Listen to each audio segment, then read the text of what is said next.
studio productions. And it's nighttime now because nighttime comes early in Montana. It's true. As the months progress through the winter, and so we have this lovely 5 bulb, or 4, it looks like one of them is actually out. Oh. So it's lovely 4 bulb. No, if you turn it on, you'll look way more yellow. Okay. I tried it. I did some tests, did some camera tests. Yeah, so that's just what we look like right now. Hi, welcome to the party. And this is what we sound like. Oh, now I'm wrong with my phone. Right. Off.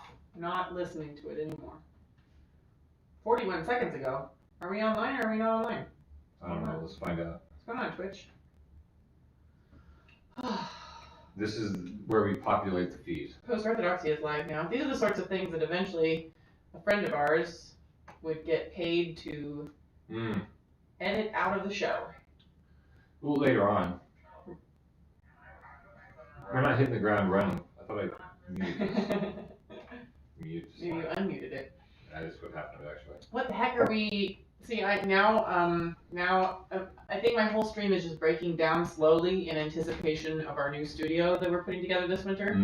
Because now I don't know how to change the text at the bottom of the page to be white text instead of black text. Do we want to talk about here, fishy, fishy, fishy? So that's also something that I don't know how to change. But when we get our new kit set up, then everything's going to be fresh and brand new, and it's going to be beautiful. We'll have little banners across the bottom of the page. We'll have a chat bubble that we can move around depending on how important the chat is. If you've been watching Post-Orthodoxy and you go to the Post-Orthodoxy Facebook page and you see our series of videos where we do this, you'll see that it says, here, fishy, fishy, fishy, at the bottom of every video. And some people might wonder, what does that mean? Why are you saying that? Why did it say that? I set that up when I was doing tests on this app. I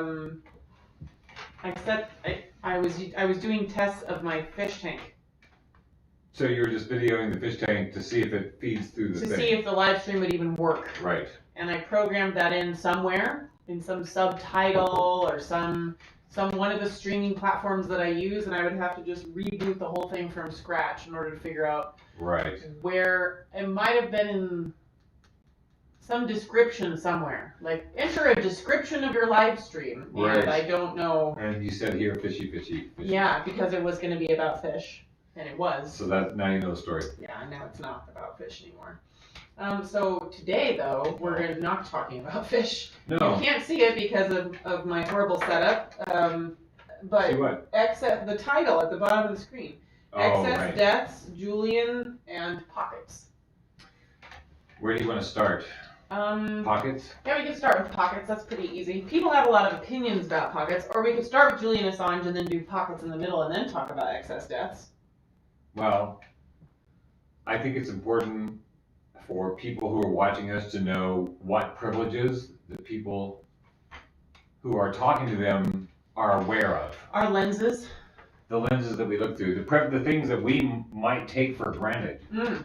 Saying that you have a privilege tells your audience that you're aware that you know that like a white male in America will most likely not suffer things that a black male will likely have a slightly better time or even a way better time. There may be more options available. So that's like, so if the white male says, I'm aware that I have this privilege. And I'm speaking from that place. And I would speak from that place to iterate that this is something that needs to be addressed, so I'm bringing attention to it. So yeah.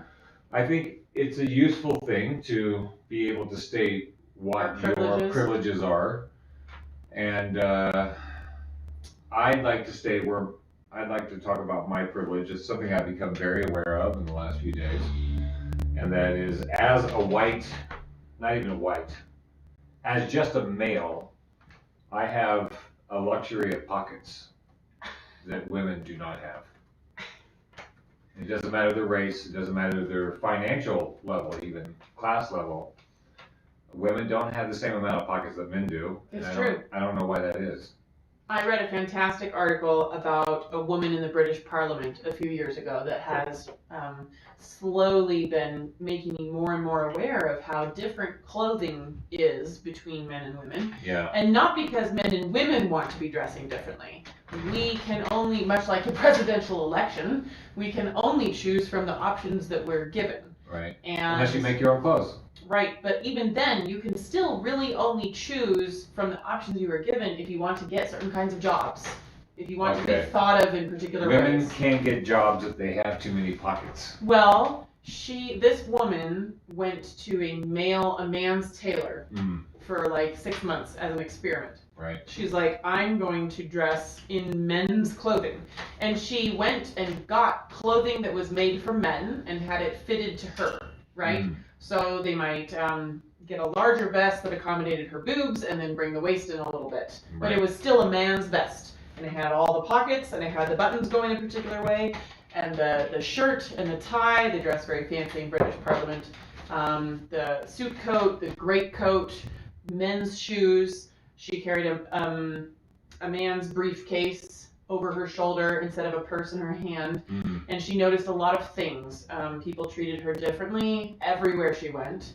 And it was easier for her to integrate herself into business conversations with her fellow parliamentarians because she wasn't rushing to catch up with heels on.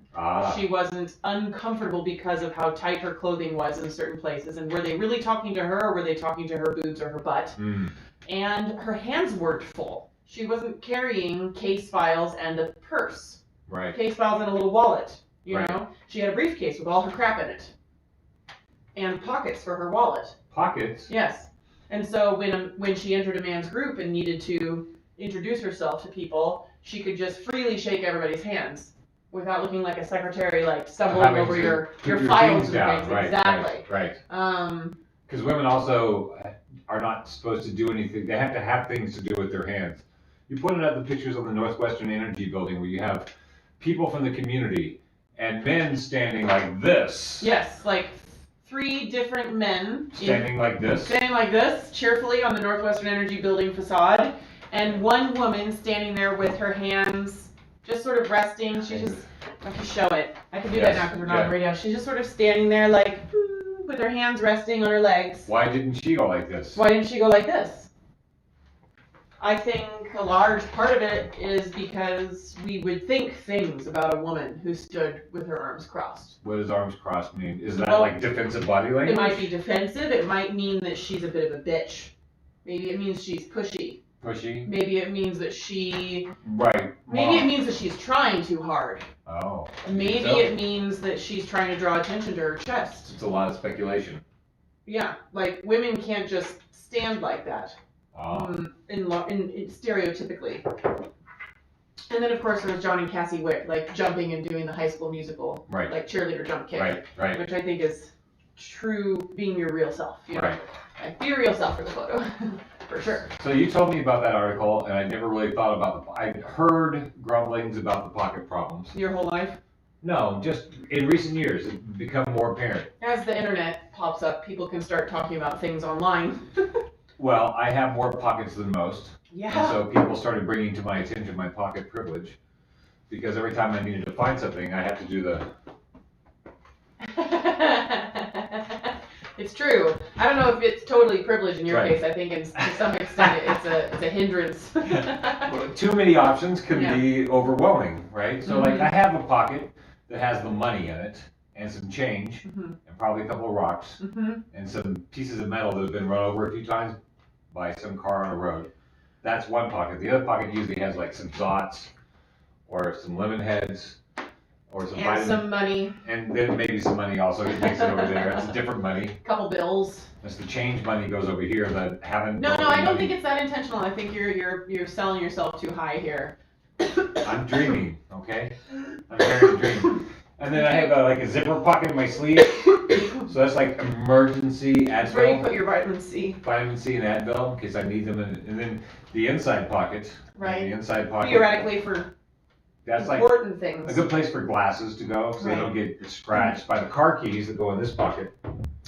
But the car keys can go in this pocket, and then the gloves go in this pocket. I think your life would be really amazing if you actually did always put the same things in each pocket. I'm thinking about it. I have to now. Because we're working we're working every day where we need, like, I need a flashlight, and we have all these things that we might. And you're standing in the cold trying to unlock your car, and it's like, oh, everybody's waiting on you with armloads of stuff. I have to be more aware of my things. Money goes in this pocket. Rocks and weird rusty bits in this pocket. Special keys, the little tiny pocket. Vitamin C still go in the sleeve pocket. Glasses on the inside, and then the breast pockets are for like business cards. How many pockets do you have, normally speaking? Well, girl pants will almost always have the butt pockets, right, on the back. Yeah, sure. And it's the biggest pocket. Right, which is not very practical because you can break it really easy. Well, that's the only place that you can really safely always put your phone. Your butt pocket. Is your butt pocket. Okay. If you have pants. If you're a pants wearer, then you get a butt pocket. Right. The front pockets on women's jeans are oftentimes either just a stitched on pocket or so narrow, so shallow that nothing will stay in them except maybe like a few keys, which ouch. So it's like a pocket facade. Exactly. There are a lot of pocket facades in women's clothing. And then... Why do you think that is? Is that just so you don't mess up your figure? I think a lot of it does have to do with the figure. Yeah. And that's getting into little conspiracy realms of fashion. But women's clothing is designed to show off women's bodies in a way that men's clothing is not. That's why I had 37 pockets. Men's clothing is designed to do stuff. Yeah. And women's clothing is designed to look a certain way, in general. Right. I would agree with that. Yeah. And so, the pencil skirt suit set, you can't put stuff in the pockets of a business skirt. Mm-mm. Do you have, like, on business jackets for women, do they have, like, ample inside pockets? Those are usually fake. So they don't even have inside pockets? No inside pockets. I've never seen a woman's suit jacket that has an inside pocket. I don't know. But the front pockets on the front are just little flaps for looks, not for putting stuff in. I have one in my office right now. When I put on a suit and I only have the 4 pant pockets, and then the fake front pockets, and then maybe an inside pocket, I feel bereft. I feel like how much pocket privilege I had until I was in a suit. 7 pockets is not enough. And it's all nice. I don't know where to put the rusty metal bits and the rocks. Yeah. There's no pocket. That's why you carry around a satchel. I don't know where it came from. Like, why was that a thing that people had to do? What? Why? Suits? No, pockets. Why, how did it start? Because women used to have pockets. We used to have literally in the yield and like, You have this pocket, your bra pocket. No, that causes cancer. What, for your phone? Yeah, don't put your phone there. But no, yeah, people put their money there. Cash, cards. It's a great place to Water put bill, like whatever. a card. Yeah. If you're out clubbing or something and you don't want to Have forget your purse drunkenly somewhere. Because you don't have any pockets. Because you don't have any pockets to put your stuff So in. you just have the boob pocket. Yeah. I remember the first time someone told me that the teeny tiny version of the breast pocket was for a condom. Or the sleeve. You'll have a teeny tiny pocket on your sleeve. Oh yeah, that's for condoms? They might have just been pulling my leg in college though. I don't know. But yeah, like what's the point of a tiny little square pocket right here? Other than style. For some people, maybe a driver's license. No, it wasn't big enough. It was literally the size of a condom wrapper. That makes sense. That makes sense. You don't want to put them on your butt or anywhere because they'll get warm and moist and go bad. Right, and then people can see if you're loaded or not loaded. If you have condoms or don't have condoms. I'm ready. I'm packing condoms. I have a 12 pack in there right now. Yes. Oh. Yeah. So in the in War for Independence era. Yeah. 200 years ago or whatever in the U.S., women would put on like their tights, and then their bloomers, and then their underskirt, and then their pocket. They would add their pocket. Oh, It was a sack purse. Strap-on pocket. It was like a sack purse that would hang inside your hoops. Okay. And your overskirt. Okay. So you would have a slit. Then you would reach through a slit through your overskirt and through a slit through your hoops to where your pocket was hanging. Oh. So. Why'd that go away? I don't know. I Sad. don't know. Yeah. I think there's something about, there's this ease thing, and this is getting really into gender psychology, right? But there's this is a very easy posture. It's a very open posture. Right. Casual, open. Women aren't supposed to be open. They're supposed to only be open for the man that owns them, if you want to speak really crassly. Right. So women standing around in sundresses with pockets is much different than women standing around in sundresses like this. What's the difference? Open versus closed. Closed. Oh, right. I think a lot of that gets into the mentality of whether or not women should be allowed to have pockets in their dresses. That they can actually put their hands into? Yeah. Wow. Companies are catching on. People are getting more pockets these days. That's good. Right. But it was definitely a problem because I was shopping for a winter coat for this production, and all of the girl coats, none of them had, they have like a little pocket right here, so you have to lift your shoulders up and your hands up to put pocket stuff into your front pockets here, but none of them had the sideways pocket. And all of the guys' coats had the sideways pocket. It's the most natural thing, is just to go in right there, right? Yeah, well, women aren't supposed to do that for some reason. They must go like this. Yeah, you're not supposed to stand like this. Double-fisted block of the vagina. Maybe. Yeah. Or this. Right. Or hold a baby, goddammit. Right. Yeah. Why are you standing there with no baby in your arms? Right. So, okay, so I'm aware of my pocket privilege. I've become aware of it because you had to clean out my pockets last night. I did! A giant pile on the floor. in a hurried, rush day where you're doing all kinds of random jobs. You're stuffing jobs. stuff everywhere. Like, well, I haven't used this pocket yet. Yeah. That's just going to be for this special thing. Keys, headphones, vitamins. Empty wrappers from stuff I was kind of on a litter. Candy, receipts. Yeah. Business cards. Glasses. It was pretty funny. We have another kind of privilege besides pocket privilege, which is that we like each other. It's true. And we happen to be quarantined / social distance / lockdown over the past several months with someone who is not abusing us. I'm not abusing you, you're not abusing me. Tulsa's been really nice to us. Yeah, Billie Jean's fine. Yeah. She only jumps on you when you're sad. Right. Not a lot of people have that privilege. True.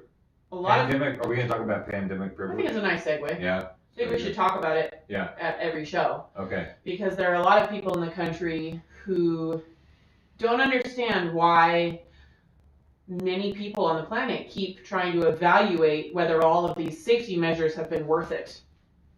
There are a lot of people who are like, of course it's worth it, and it's not that big of a deal. You can work from home. You get to see your kids more often. Like, if it's saving lives, why not keep the schools shut down for a year or two? I've heard those arguments. And I think those people are experiencing a wide variety of privileges that they don't realize not everybody has. So I have the Arizona State University Project Humanities Pandemic Privilege Checklist that I've shared in our video. Do you want to go down the list? It's like how many things? I think 25 things. You want to do the top? Is it in order of appearance or just random 25? Just random 25. So I'll just read some of them. Yeah, read some of them. So give yourself a check mark for each of the following statements that applies to you over this pandemic, and you'll be able to get a picture for how privileged you are and realize that there are lots and lots of people that don't have the same things that you have, and therefore all of these massive social changes and shutdowns have been detrimental to a lot of people. You have pandemic privilege if you live indoors. Right, there's a lot of homeless people. I remember early on, some town was spray painting 6-foot distance squares on the sidewalks and in the alleyways for the homeless people to socially distance, while all the hotels were shut down and empty.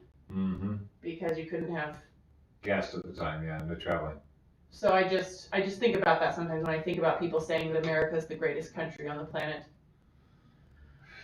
You have pandemic privilege if you have health insurance. Oh, right. So if you get sick, you can go and see somebody who will help you. You have pandemic privilege if your racial group has not been disproportionately affected by COVID-19. I was looking at a lot of the CDC statistics today, and Hispanic groups in the U.S. have had 44% increase in expected deaths. Wow. Yeah, they're the highest level group. They have had way more deaths than usual than any other group by age or anything. And a lot of that comes down to close living quarters. They often live in tight-knit family groups with not enough, maybe they don't have health insurance. More people in an enclosed space. More people in an enclosed, less ventilated space. A lot of families where the elderly are living with the children and the grandchildren, so we can't. There's no separating. We can't sequester the people who are at risk because they're all living in a small house together. Right. And there's a lot of heart disease in Hispanic groups because of diet. Poverty issues. And traditional diets, which are high in certain things that cause heart disease. Right. So, pandemic privilege. You have pandemic privilege if you have easy access to an outdoor space that's private. You have a backyard that you can go outside and be safe with your family, and you don't have to go to a park and try to find a place where dogs won't run up and mess with your dog and randos won't walk by and cough on you. Or some places where you're just not allowed to go out. Yeah. Without, you can't go out and stroll, and a lot of people live in apartments in cities. Many places. So how do you get outside when there's a quarantine? Yeah. And you're not allowed to go outside? Many places on the planet did decide to keep people locked in their houses for a long period of time. And we've heard from the WHO recently, beginning of October. Right. The WHO said, look, lockdowns are intended for a short period of time to protect the healthcare system from being overloaded. Right. A lockdown is different from a quarantine. If you're quarantined, you're getting your groceries delivered to your front door. You're not seeing anyone. Right. So sometimes when we say lockdown, I think people think quarantine, and sometimes when we say lockdown, I think people think, school closures. But it's it's nuanced. There are a lot of different angles. Lockdown has a different effect, different meaning to a lot of different people, depending on what kind of privilege you have. For you, lockdown might just mean staying home with your non-abusive spouse and your child that you like and your pet that is not elderly and needs to go to the vet, where you have your own backyard to walk around in and you can afford to have a grocery delivery service bring groceries to you. That's a very different kind of lockdown than most people are experiencing. Let's do a couple more. Sure. You have pandemic privilege if you do not live alone. Right. That's a whole other thing. We have a lot of friends who have been seriously struggling with their mental health because they've been stuck alone, especially the friends who really believe that this is like the zombie apocalypse, where we must absolutely stay inside away from people in order to live. Until no more germs. Who knows? I saw somebody say that today. I'm not going to mention her. What'd she say? She said, once all the germs are gone, then we'll be able to get back to... And this person was serious? Yes. This is a person who wears 3 masks. Our school system has failed us horrifically if people think that you stay healthy germs by keeping stuff out of you. Yeah. So you have pandemic privilege if you are below the age of 65. Because... Right. Now this is getting into some difficult territory because... Really? Yes. Difficult for who? For people who just want to know who to trust. Oh. Because... it's not an easy one these days. Usually, you call something a pandemic when disproportionate amounts of young and healthy people are dying. Right. If it just that's traditionally been that's traditional. If the new virus or the new whatever it is just kind of affecting the elderly and the people who are already ill, then it's not called a pandemic. It wasn't before this one. Before this one. Also, they changed their definition before this pandemic. It used to be a highly contagious thing that caused a lot of deaths. And now it caused a lot of excess deaths in groups that normally weren't affected. In groups that normally weren't affected. Right. And now the WHO has changed their definition of pandemic to just a highly contagious disease. Which sounds like this COVID-19. It is highly contagious. Wait. SARS-CoV-2. SARS-CoV-2, yeah. Right. So you have pandemic privilege if you don't have to wear a mask for more than a few hours at a time. You have pandemic privilege if you have a home with access to good Wi-Fi. You have pandemic privilege if you have received professional counseling. Right, you have mental health help. Yeah, you have pandemic privilege if you have not experienced a disruption in your income. Whew.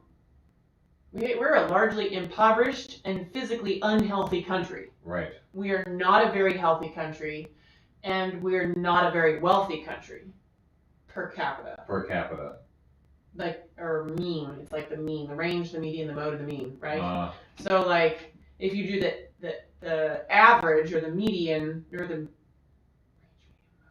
mean, I don't know, whatever it is. If you do the average, if you take all the wealth of the U.S. and you divide it up equally per person, then we're a wealthy country. But in the U.S., like 40 people own most of the money in the entire 330 million population of the U.S. Right. We're actually, if you take the actual incomes of all the households and leave off the couple of billionaires, we're an extremely impoverished country. Right. Most people in the U.S. don't have money to pay for the things that they need. And most people in the U.S. have pre-existing conditions, which is partially why we're seeing some higher excess death numbers in the U.S. than in a lot of other countries. Like Japan didn't have very many deaths. Mm-hmm. And they're also a lot healthier than we are. Right. They're not as fat. I mean, they eat better, generally speaking. It's true. Yeah. They eat more real foods than we do. Right. Yeah. Do you have some information for us about Julian Assange? Well, I think there's another thing, which is like kids who have to live, who they're happy to go to school because things are not good at home. Mm.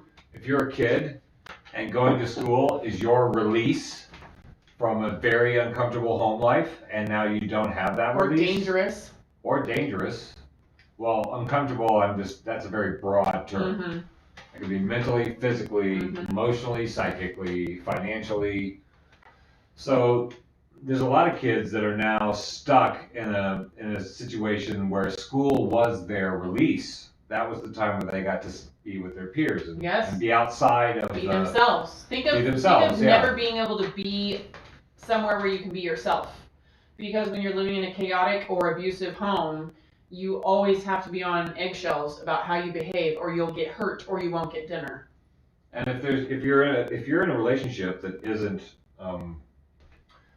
under constant revision, if you're in a relationship where maybe you're not in the most ideal situation, and now you're in not the what do they call it? This is my favorite new phrase of the last few years, is a suboptimal relationship situation. Mm. That suboptimal situation now is a 24/7 day a week for some people.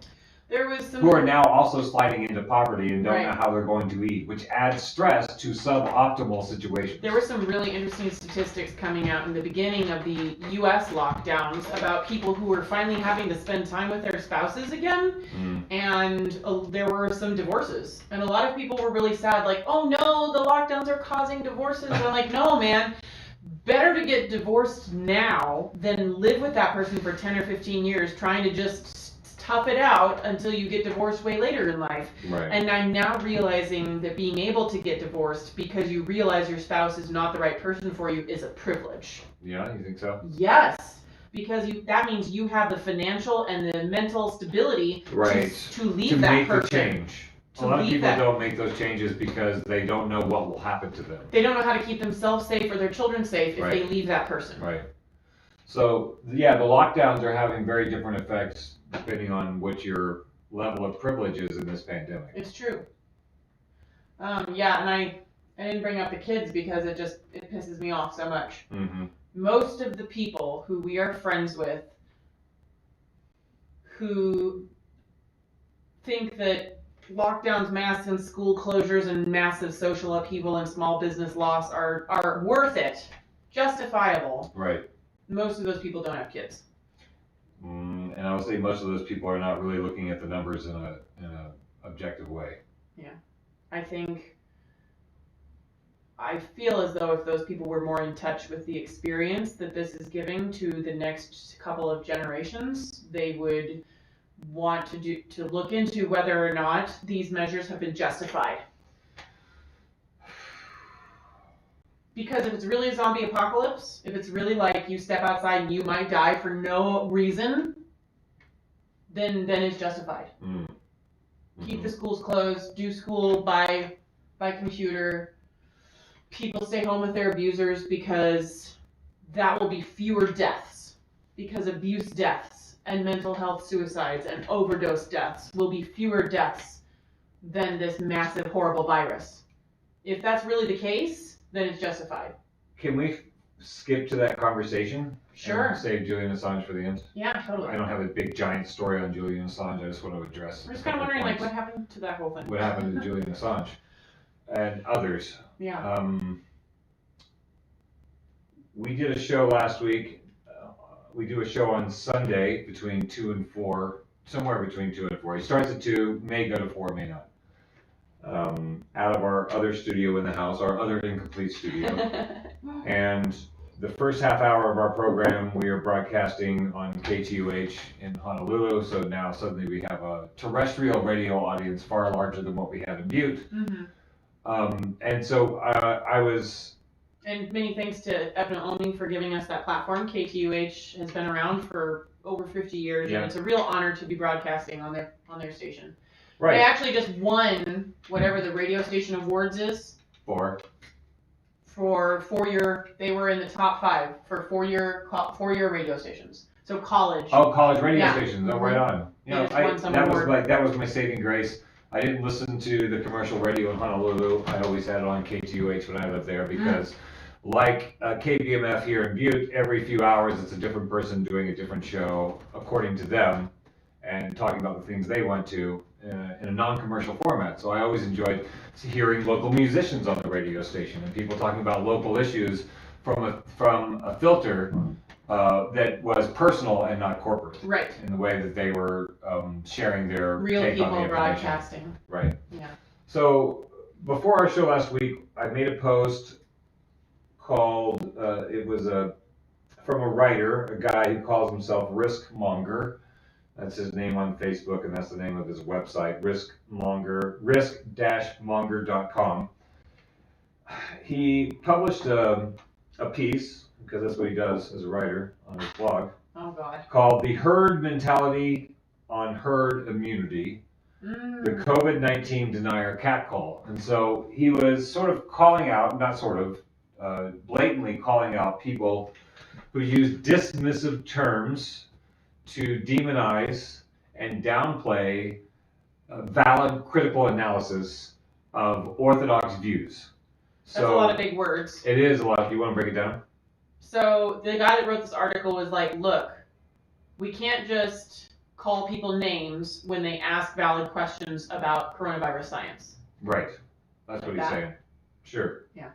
So I like your big words too. I think it's an interesting, and they were talking about the Great Barrington Declaration, which is a bunch of scientists, the 3 main scientists, one from Harvard, one from Stanford, one from Oxford, who are asking us to do what they call a focused approach to the pandemic, which is what we've been talking about, which is that we know who's most at risk. Why are we not spending more time and energy protecting those most at risk? Yeah. And letting other people get on with their business. And now that's a debate, and that's a scientific debate, it's a philosophical debate, it's an economic debate, it's a debate over, you can go into the spiritual realm if you want. There's a lot of different ways to look at that situation. We don't come here to propose to tell you what's going on in the world. We come here to say this is another avenue of inquiry into a really important social event that we're all dealing with. It's a medical event. It's also a political event. It sort of bleeds into every sphere of our lives. And we do our best to outline our motivations because there are people who think that we're motivated nefariously for some reason.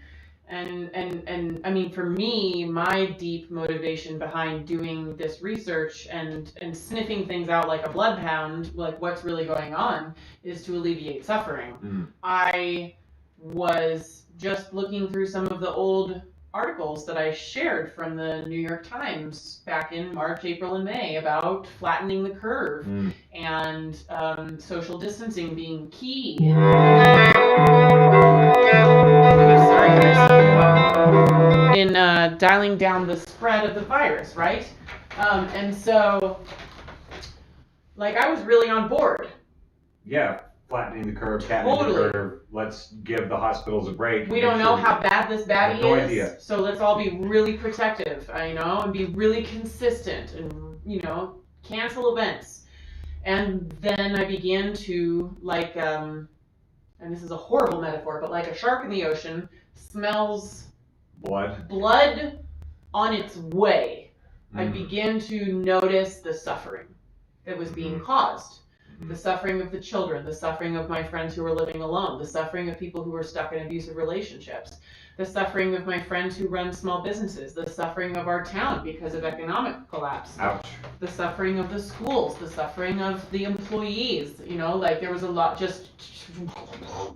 The anxiety and the psychological toll it's had on people who don't normally have mental health struggles. Yeah. Are now having mental health struggles, let alone the people who are struggling without something like this going on. And the financial toll and the psychic toll. There's a lot of anxiety and panic because we don't know what's going to happen. So I began to say, now, this is a lot of suffering. And if it's worth it, then we'll find a way to make it through, and we'll find a way to take care of our friends, and we'll find a way, maybe this will make mental health a more prevalent conversation for the whole country. In the long run, it'll be a good thing. Right. But if it's not worth it, then we gotta stop this. Right. And I began to look into the data to find out if it was really worth it. Is the virus as bad as we were afraid it might be? The answer at this point is no. The answer at this time is it's absolutely not as bad as they said it was going to be in January, February. And globally, although parts of the US are just now experiencing their peak because of how the virus travels around the planet, globally, numbers have been going down since March. Globally, they've been going down since March. They're going down now. In Montana and North Dakota, we're experiencing a peak in cases. And a slight rise in deaths. But we're, like, as you say, the virus, as it travels around the globe, it tends to hit the most populated places first, and move to the least populated Well, next. it's just how do viruses travel? They travel on people. How do people travel? They travel on airplanes and boats. How do people arrive in the U.S. via airplanes and boats? Major international hubs, coastal cities, and major international hubs. Washington, Chicago, New York, Los Angeles. Yeah, Chicago, Salt Lake City, Florida, Dulles, New Orleans, Dulles, Fort Worth, Texas. Yeah. Yeah, and so it's going to hit where the people hit it first. And in this case, when it hit Washington and New York City, they shut down the country. People weren't allowed to come in anymore. Right. And then it had to travel on foot. It had to travel through the people as the people traveled around.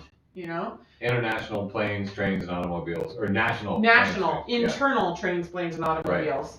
And so it makes sense that the peaks would be the central states, the breadbasket states, the flyover states, the states people don't travel to very often, would be getting their peak last of all the people on the planet.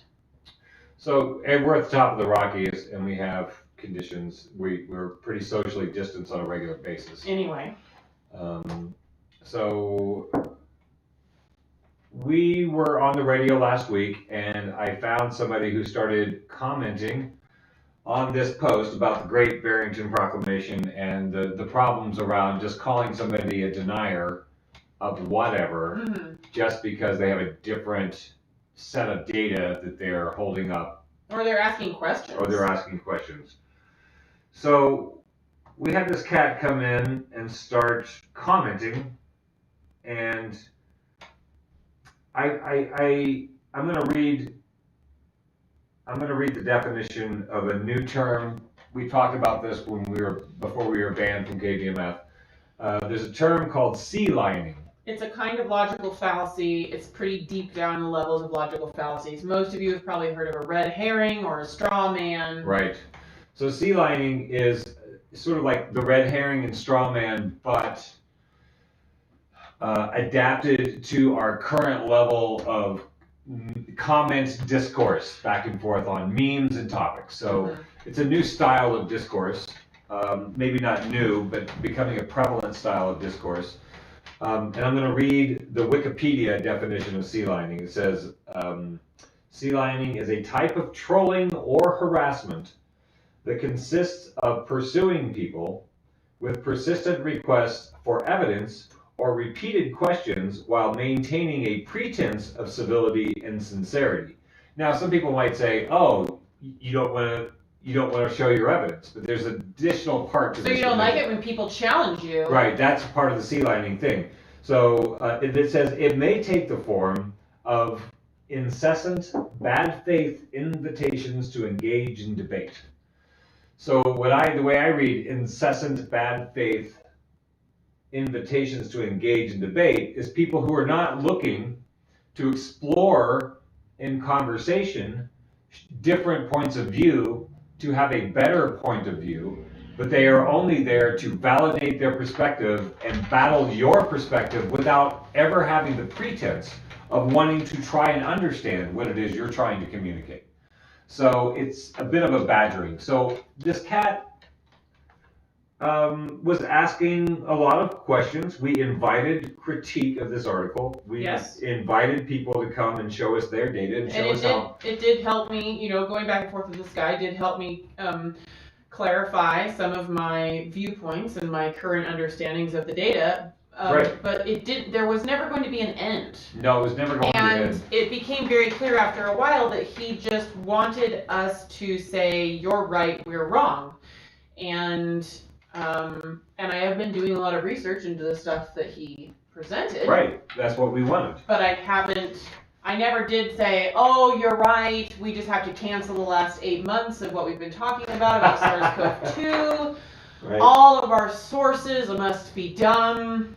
It really is the zombie apocalypse. No, and I think it's important to reiterate our approach. We're not here saying we found the answer and now challenge us on it. We're saying we found this answer, and do you have a better, or can you help us break this down? This is what actual science is. This is what we're trying to do. Science is not a decision or an answer. Science is a series of... Defend our past shows. No.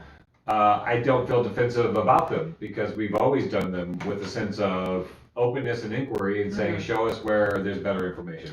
This cat wasn't showing me information that I haven't seen. No. He was just repeating what sort of mainstream sources, consensus, understanding, which is not very deep. It's not a very deep understanding. What I got a little irritated, so I looked up the guy. I friended him because I thought, well, here's somebody who's engaging at least, so we should friend him and make sure he is involved in our dialogues because I like to have more critique. And I looked up the guy, and he had a Facebook page, and he accepted my friend request. And the last post on his Facebook page was, now I've got a Facebook page, I guess I need to make some friends, in 2014. That's the most recent post. So I asked him, I'm like, are you a real person? Are you a robot person? Or are you like part of like some Mossad troll farm or Russian troll farm or Wuhan troll farm? Why are you bothering with us? What? I said, I noticed that you have no activity on your Facebook page since 2013, and suddenly you're spending your entire day going back and forth with us, engaging us on this one post. I'm like, what gives with that? And he's like, oh, well, you've chosen this source, Facebook, to have the dialogue, and so I don't do social media, so I decided to use my account to engage you on the platform that you are engaging on. And I'm like, wow, this guy, there's been nothing on the internet engaging for him since 2013, except for us, I guess. So I'm glad to know that we're getting people involved in a dialogue that normally might just not be dialoguing. I don't know. It is a little weird. It feels fishy to me. Fishy, fishy, fishy, fishy. You're fishy, fishy, fishy. But we went back and forth with him for a long time, for a few days, and shared sources and wrote out our current understandings of the data. And the thing that he kept coming back to and that he wanted us to really look into was excess deaths. And here's the perspective that I think him and a lot of other conservatives I should say conservative Democrats are coming from. Sure. Is we should look into excess. You know, people are always trying to figure out, like, how can we just know what's going on? How can we just, what number should we be watching to know when it's over? And right. If you look at excess deaths, maybe that will tell us that if way more people have been dying than normal, then it's definitely bad, and we should definitely keep social distancing and masking and lockdowning. I think that's the logic. Okay.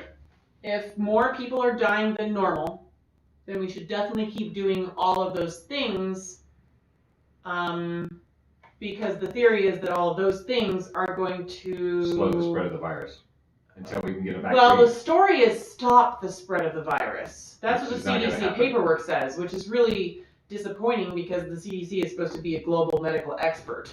You don't stop the spread of a virus. Not a respiratory virus. A virus is going to get to everyone eventually. Right. You can slow the spread, and if the signs posted everywhere from the CDC said help slow the spread of the virus, that'd be one thing. But they all say, the CDC signs say help stop the spread of the virus, which is not like scientifically a thing.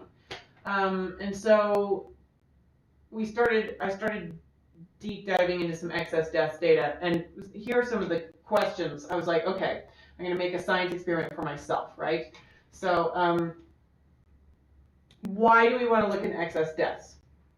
Because that's how you know if it's a zombie apocalypse, right? Right. Zombie apocalypse is telling you people are dying, it's really bad and scary, stay inside and you won't get it. Right. Or mask up and you won't get it. Right. Or social distance and you won't get it. Okay. Everybody's going to get it eventually. Scientifically speaking, viruses go everywhere. It's not going to be stopped. And we don't get to stop the virus. We can't stop the flu.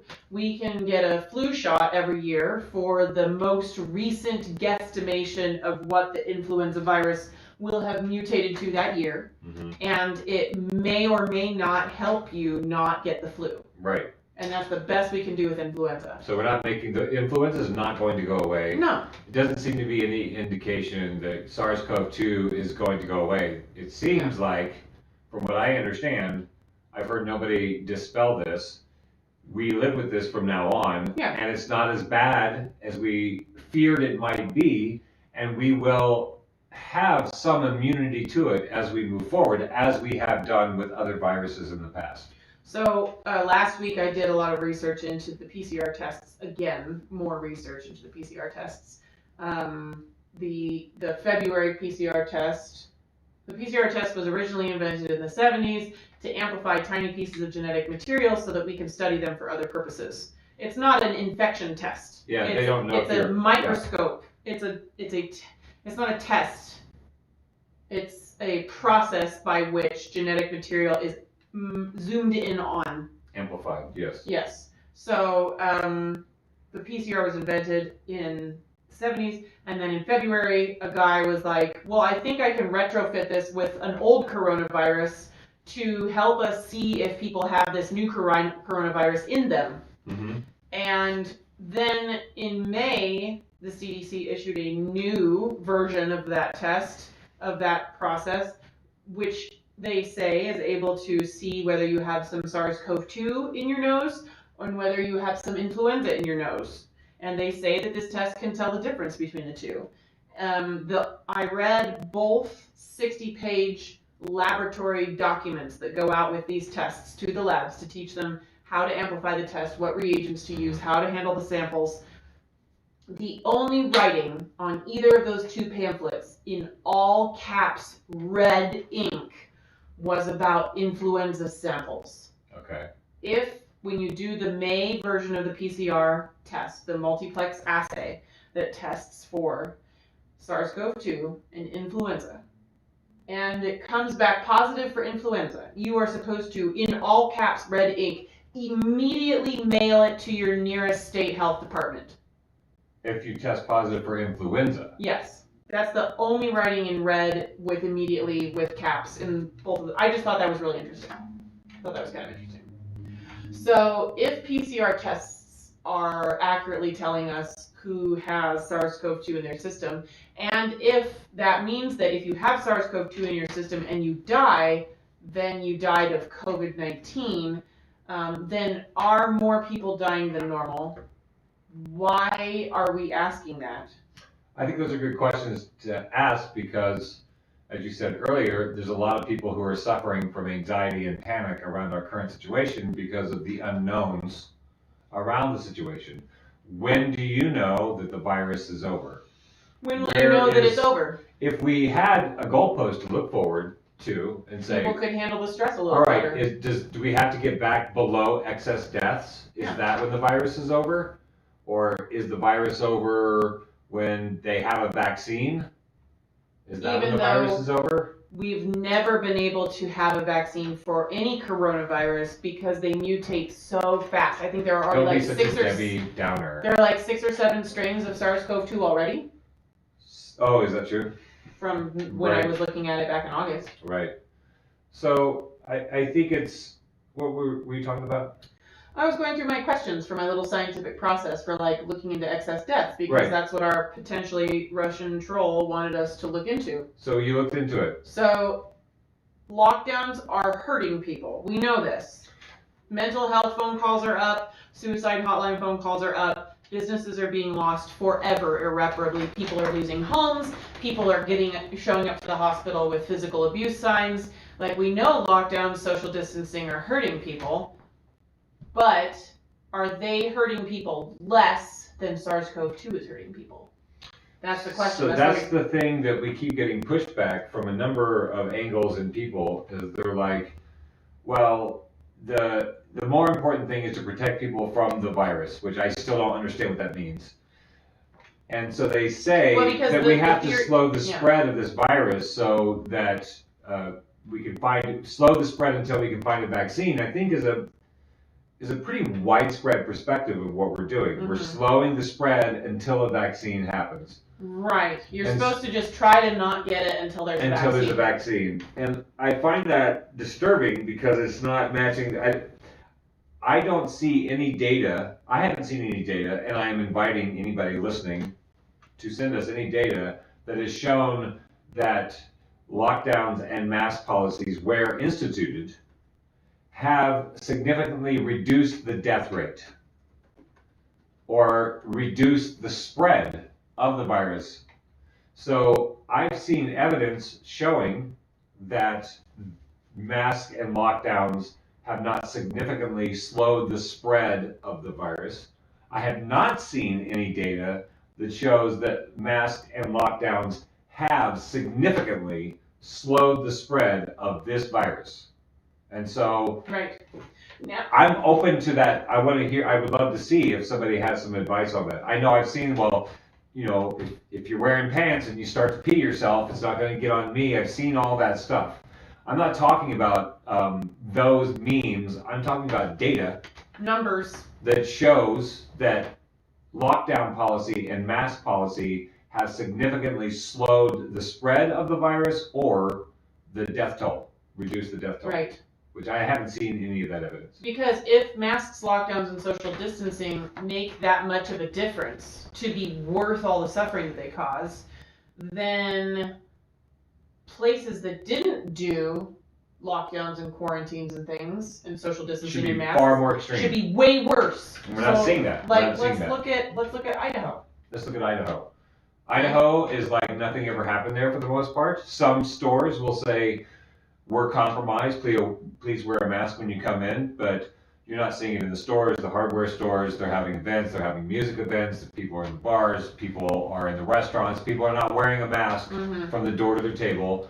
There seems to be no virus, according to the folks. Yeah, Idaho has supposedly done 363,000 tests. Okay.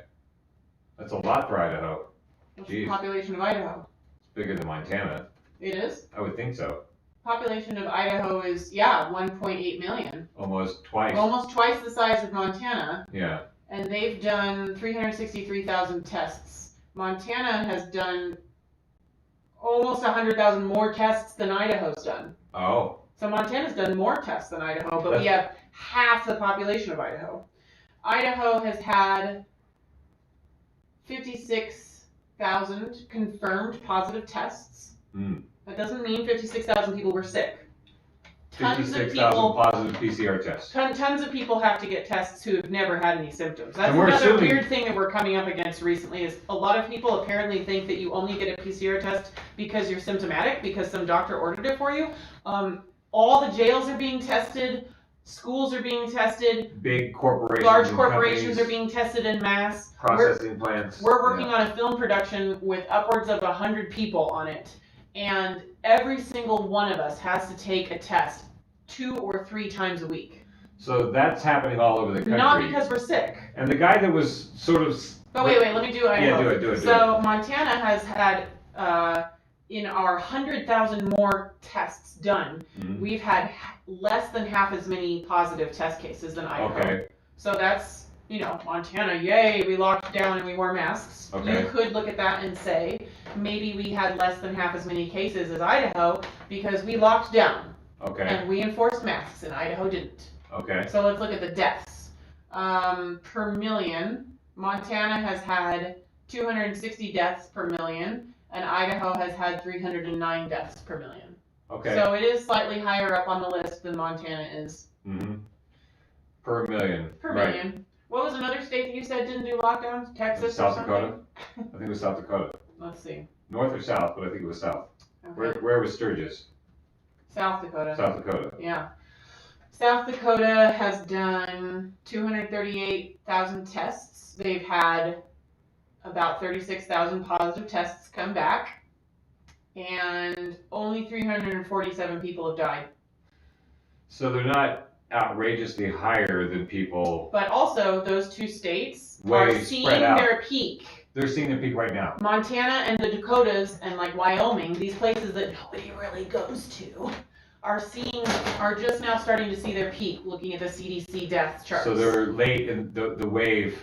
The wave is hitting us later. It broke the big cities and the coastal cities, and it's slowly It's working its way in. Like every pandemic movie that you ever watch, every contagion movie, it's like, okay, it's gonna it's gonna blow up in Japan. It's gonna hit the Pacific Ocean and like, and then west coast of America, and then over to the big cities that people fly to, and then it'll saturate into the center of the country. That's how the map always goes in these terror movies, right? Right.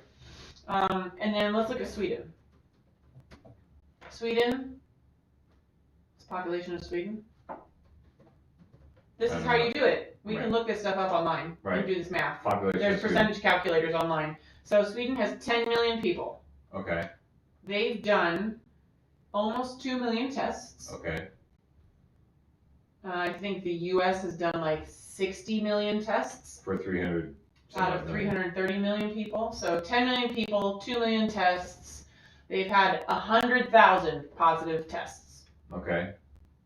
That's not very many. And how many people died and their deaths per million are 586 deaths per million. So a little higher than what people were projecting. The people who were saying this is not a major pandemic, and we figure, like Daniel Levitt is a guy we were following for a while, he was estimating that deaths would probably taper somewhere around 500 per million. And Sweden is a little higher than that. But it's not like not significantly higher. It's a giant percentage higher. Well, and there's a difference between looking at the U.S. numbers, the global numbers, the by-state numbers. It's all very different. Yeah, and there's a lot of different sources for all that. Right. One of the things that I came across looking at excess deaths is, and I think you have the CDC page up, but there was somebody noticed that the U.S. has 18,000 excess deaths in the 25 to 44 age range in 2020. So I'll share that CDC link here. 25 to 44 age range in 2020, 18,000 excess deaths. But only 8,000 are attributed to COVID-19. So that means 10,000 unexplained excess deaths. And they're assuming that analysis will conclude that they're probably lockdown-related deaths. Suicides. And abuse. Abuse, not getting to the hospital in time because of problems to get to the hospital, a lot financial of diabetic. problems. financial problems, so you can't go to the hospital. So they're saying more than half of the excess deaths in the age 25 to 44 range may be pandemic-related deaths, which doesn't mean the virus killed them. More than half of that age group, what killed them were probably the way that we've dealt with the virus. Lockdowns, economic collapse, etc. Homelessness, hunger, poverty. Overdose. World Health Organization says poverty rates are supposed to probably double because of what has happened around the lockdowns and the break in the chain of small independent businesses and a massive shift of money going to the larger, more powerful businesses. Here's a look at Sweden. Okay. So far, there are 5,800 confirmed deaths with COVID-19, according to the Swedish Public Health Agency. The highest number for a single week is for the week between the 8th and the 15th of April, when an average of 150 people died each day. Each year, around 90,000 Swedes die in total, approximately 250 people a day. In 2019, unusually few Swedes passed away, only 89,000. Okay. No year since 1977 have so few people died in Sweden as they did in 2019. Oh, wow. Isn't that fascinating? During the 15th week of this year, we saw the highest death rate in Sweden in this millennium, which makes you think, oh no, 1,000 years, but they just mean since 2000. Right. A total number of 2,505 people, 358 people a day passed away in the 15th, in the April, in this April week. The 14th and 15th week of 2020 is 3rd and 4th. So 14, 15, 16, the most people were dying in Sweden, right? Okay. This is the month of April 2020 is the deadliest in Sweden since the 1990s, with 10,458 deaths in April alone. So they made a chart, and I'll share this link in our Post-Orthodoxy, but it's basically showing that looking at all markers for excess deaths, excess mortality, Sweden had their peak in April, and it was bad, and now it's over. It's been going down steadily since April with no mask mandates. And what no did Assange lockdown. say? They didn't do any lockdowns, but if you're sick, you stay home. And if you're sick, you Which wear is a the mask. common sense. If you're sick, you stay home. If you're common sense, if you have pandemic privilege, to if stay you're home from sick, work. you wear a mask, and ideally you stay home. If you're vulnerable, you wear a mask, and ideally you stay home. And then we figure out how to take care of you. Yeah. And then the schools didn't close, and the economic hit they took was because they're majorly an export economy. And so with everybody else shutting down, they lost a lot of export revenue. So that's the data on the excess death thing. So we have a virus. It's killing not some all folks. the data. That's some of the data. Some of the data. And really, it's not so much about the data as we're trying to show you what we're going through to find our data. Right. Which you can do too. Yeah. You can look this stuff up. It takes work. It takes time. It takes me sitting here being willing to consider that somehow I'm wrong, because that's what I feel when I read this and I see, oh no, there definitely are spikes in all of these places at those times, and people are dying, and I feel badly, and I'm like, okay, maybe I need to reevaluate what I've been thinking the data is saying this whole time, and have to eat some crow, or have to feel a little badly because maybe someone listened to me and went out there and made changes and killed somebody with SARS. I have to consider all of that, and then I have to zoom out and be like, wait, so what would I have been wrong about? We never said SARS-CoV-2 isn't killing people. Right. I've never thought that SARS-CoV-2 is fake. No. I've never thought that SARS-CoV-2 isn't killing people. My thoughts have been, when I started looking at the data to try to see if there was a way to alleviate all the lockdown suffering, my thoughts have been, maybe SARS-CoV-2 isn't killing as many people as the tests are saying, because the tests are flawed. And maybe the number of people dying from SARS-CoV-2 is not worth the number of people suffering and dying because of the lockdowns. Well, the 25 to 44 age range in America is showing that that's the case, that more people are dying likely because of the lockdowns than the virus itself. 10,000 people between 24 and 44 died. Excess. More than usual. Right. So. And only 8,000 of those, so there were like 18,000 excess deaths in that age group. 25 to 44. And 8,000 of them were coronavirus deaths. Marked as, yes. Marked as COVID deaths. And 10,000 of them were just more people dying than usual. Mm-hmm. And it would take work to go into and see what all those causes of death are. This is why that attorney in Germany have looked into, that's why they're doing a class action suit, saying crimes against humanity, because the lockdowns are not they didn't do a test on this and say, oh, this is a good idea. This is an experiment that seems to be failing, and we're still engaging in it and using it as a threat. We're actually using it as a threat. Mm-hmm. Montana, who really enjoys its reputation as being fairly libertarian leaning. Mm. There's an article that came out today about Steve Bullock. He's our governor running for Senate. The headline in the local news, KXLF Channel 4 News, says Bullock and Felton announced new tools to boost enforcement of COVID health orders. Oh boy. Which sounds like when did that come out? How to turn your neighbors into snitches.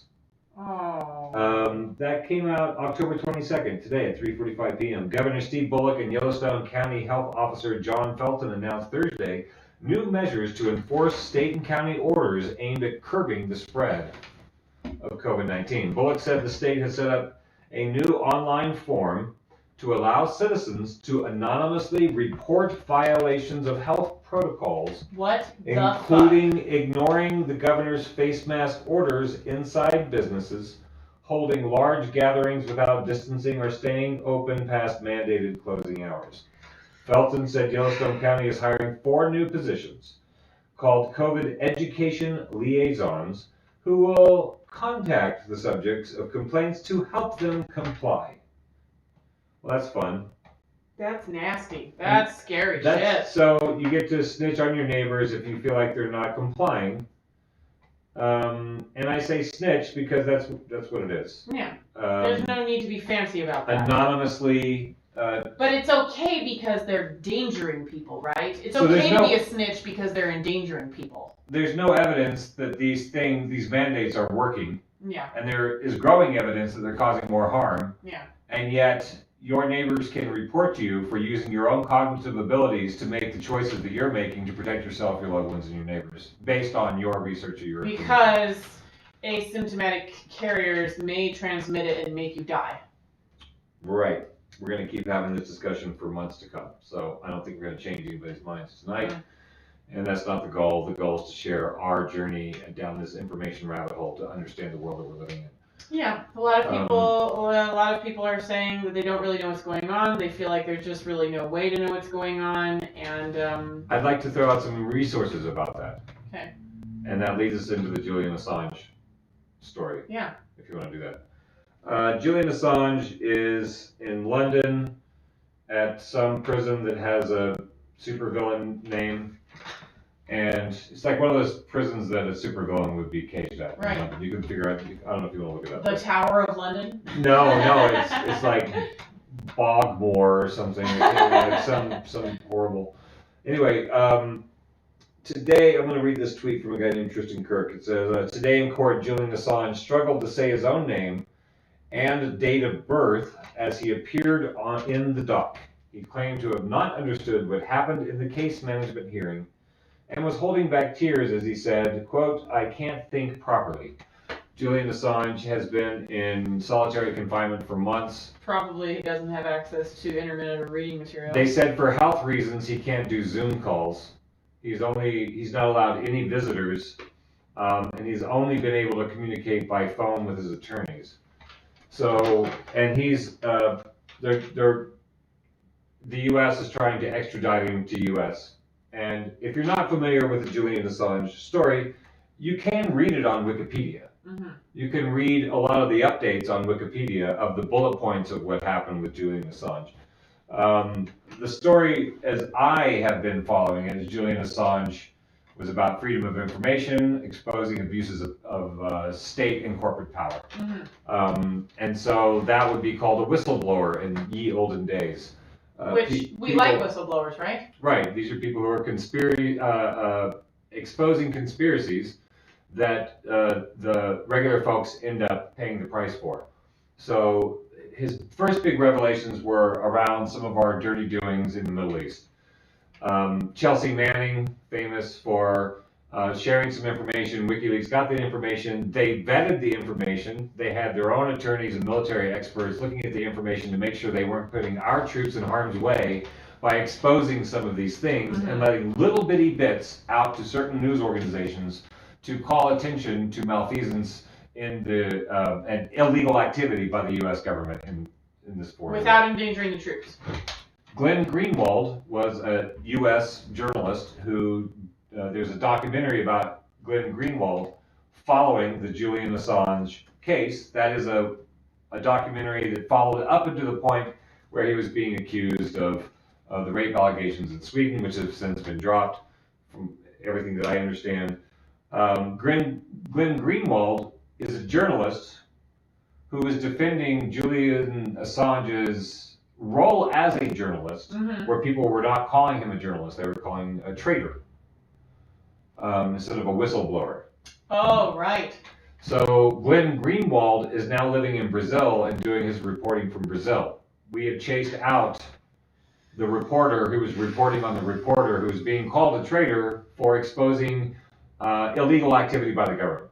So the real reason Julian Assange, I think another reason Julian Assange is being in solitary confinement and his story is constantly being demonized by the U.S. media and U.S. government officials, doesn't matter what side of the aisle you're on, is because Julian Assange WikiLeaks was the organization that released the information, the Democratic emails, the Podesta emails, which showed that the Democratic Party had rigged the 2016 primary against Bernie Sanders, among other things. Which, it's not a conspiracy theory that happened. It really did happen. The Podesta emails show collusion between the Hillary Clinton campaign and the DNC to make sure Hillary Clinton was the nominee for the 2016 election against the will of voters in the Democratic Party.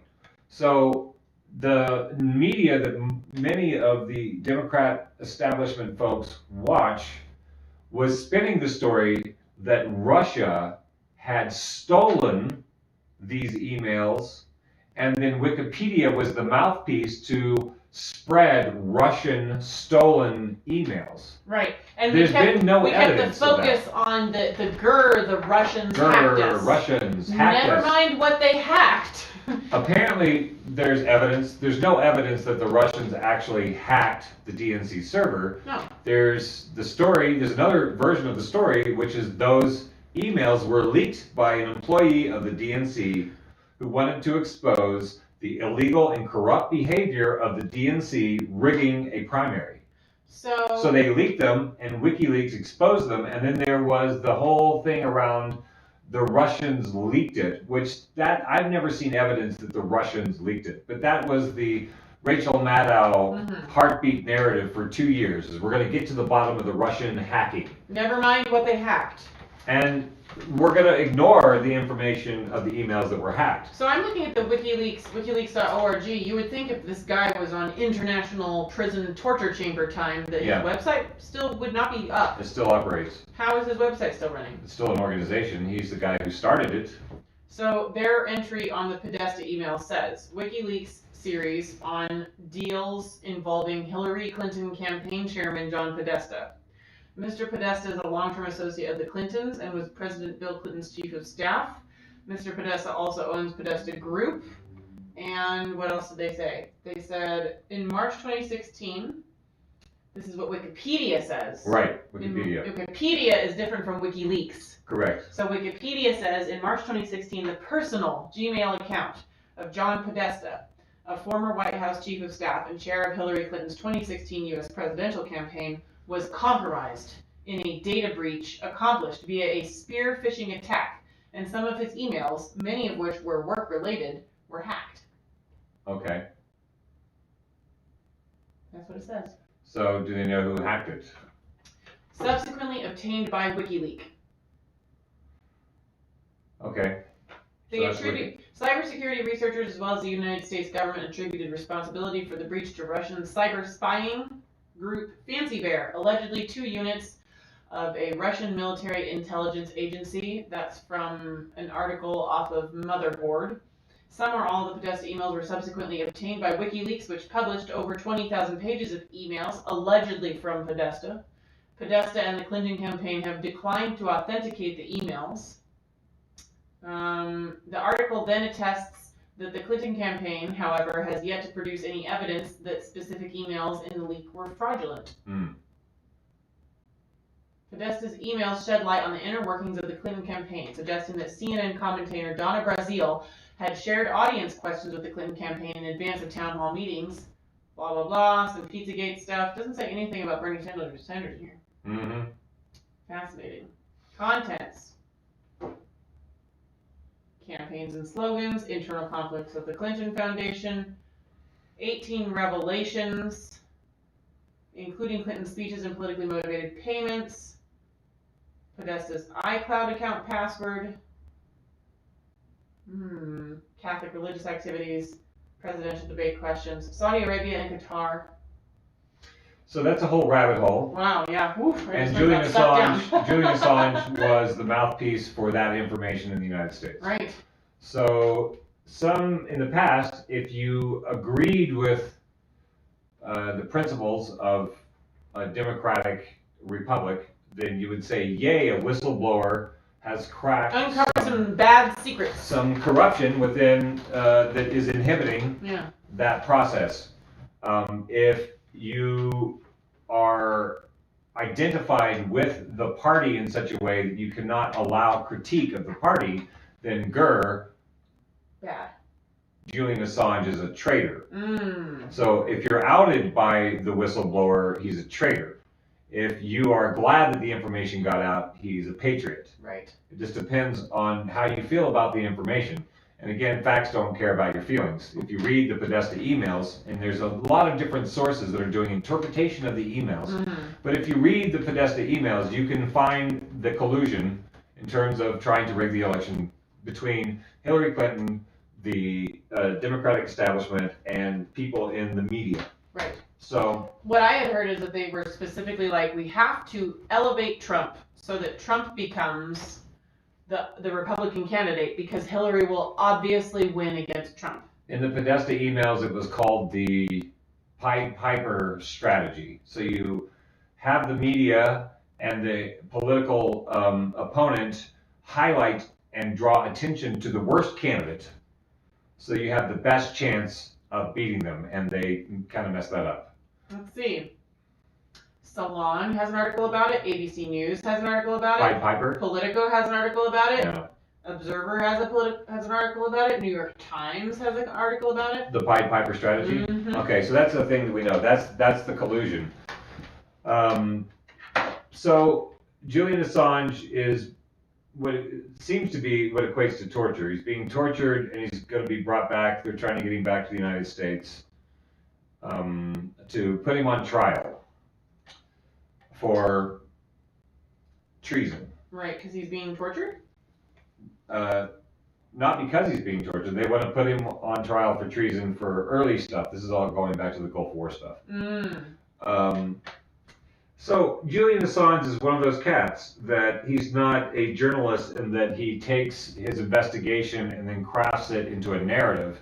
He's only showing raw data that then journalists are supposed to digest and then connect dots and add that into the larger picture of our world. Here you go, you can have it. Right. So there's a quote from a friend of mine on Facebook. I'm going to skip the first paragraph because I couldn't figure out what he was talking. He was talking about Brian Stelter, who's some CNN guy in relation to Julian Assange. But he said, mainstream media is 100% authoritarian propaganda. Guys on YouTube do better journalism than every paper in the country, and no one will admit it. The United States will lock up good journalists and whistleblowers. Glenn Greenwald lives in Brazil. Julian Assange is being tortured in Belmarsh. That's the name of the prison. No one will print Greg Palast's work, who's done tons of work on the corruption within the election process, among many other important journalistic endeavors. And has anybody heard of Aaron Mate? Aaron Mate does really, I find, very thorough, interesting, nonpartisan journalism. The only time I ever see him is on Jimmy Dore, who is, in his own words, a jag-off comedian who is doing analysis and pulling in pieces and giving a platform to somebody like Aaron Mate, who cannot get a foothold in the larger, not because he's not a journalist, not because he's been shown to write bad things, it's because the things that he's writing undermine the system that would hire him in mainstream media. And I'd also like to bring attention to another journalist, Abby, geez, she has a Twitter page called The Empire Files, and a website called The Empire Files. And Abby, I'll find it in a second. So I found a Reddit link to the email, the Pied Piper email. Somebody went to the work of sorting through the Podesta emails to find the email with the memo on it. Abby Martin. Abby Martin. Abby Martin in the Empire Files. She's doing mostly politics right now in the lead up to the election. And I think she's another interesting source for nonpartisan perception of what's happening with our current political process. So go to the thing. So a Redditor went to the work of searching through all the Podesta emails to find the one that has the Pied Piper. The Pied Piper strategy. Okay. So I think that over time and through the miracle of hindsight, people have misremembered what the Pied Piper strategy was for. I keep seeing references on here and through other progressive outlets like Jimmy Dore that the strategy was to elevate Trump because they thought he would be an easier opponent for Hillary. This makes sense to people because Trump did eventually win, and it's a good spiteful point about how wrong Clinton's team was. The reality is actually worse. The strategy was to elevate Trump and other outliers, and the document said Ben Carson and Ted Cruz were their Pied Piper targets that they were thinking of elevating in this PDF document. Making them seem like the more serious challenger in the election. So my computer just froze when I was trying to get to the page to tell you the rest of what that guy is saying, so we're just going to have to wait a second. Okay. Unfortunately. I can't wait to have... Aha, here he said. The strategy was to elevate Trump and other outliers, Ben Carson, Ted Cruz, in order to force the actual candidates that they thought would win into more extreme positions. Trump was never considered an actual possibility or threat. Jeb Bush and maybe Marco Rubio were always the people the Clintons team thought that they would be running against. Hell, even CNN had a Super Bowl/MMA style intro that said Clinton v. Bush. So the strategy was to make candidates like Bush and Rubio less electable in the general because they would have to address the things that Ted Cruz, Donald Trump, and Ben Carson would be bringing up instead of talking about their actual messages. Right. Okay. And then I also found a Business Insider article about the WikiLeaks where they talk about how Bernie Sanders needs to be ground to a pulp.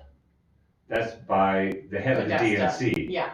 The DNC is agreeing that Bernie Sanders needs to be ground to a pulp in order for Hillary to win. So the DNC traditionally was supposed to be a party planner. The chairman of Hillary Clinton's campaign agreed with a Democratic strategist in February that the former Secretary of State needed to make sure Bernie Sanders was, quote, ground to a pulp, hacked emails published by WikiLeaks reveal.